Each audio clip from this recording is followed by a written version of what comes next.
देशांच्या परराष्ट्र मंत्र्यांच्या 2 दिवसीय बैठकीला आजपासून नवी दिल्लीत होणार सुरुवात।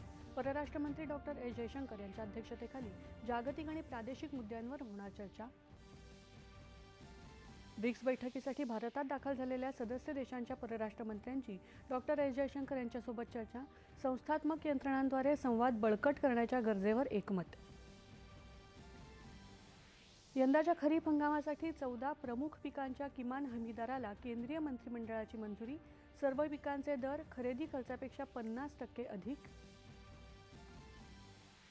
नागपूर आंतरराष्ट्रीय विमानतळाचं आधुनिकीकरण आणि अद्ययावतीकरण करण्याच्या प्रस्तावालाही मंत्रिमंडळाची मंजुरी। पंतप्रधानांच्या आवाहनाला प्रतिसाद देत महाराष्ट्रासह रालोआ शासित मुख्यमंत्र्यांनी सरकारी वाहनांच्या वापरात केली कपात। कपातीच्या उपाययोजनांबाबत राज्य शासनाकडून परिपत्रक जारी। नीट परीक्षा पेपरफुटी प्रकरणी सीबीआय तपासाला वेग। नाशिकमधल्या आरोपीसह एकूण 5 संशयितांना अटक। तपासात पूर्ण सहकार्य करण्याची मुख्यमंत्र्यांची ग्वाही।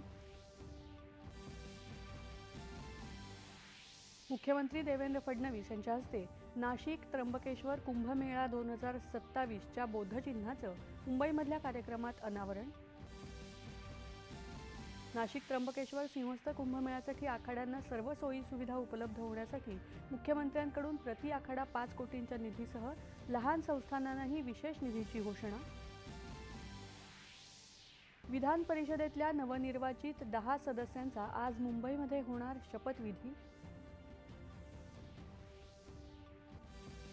आणि उत्तर प्रदेशमध्ये वादळी पाऊस आणि वीज पडल्याच्या घटनांमुळे मोठ्या प्रमाणावर जीवितहानी।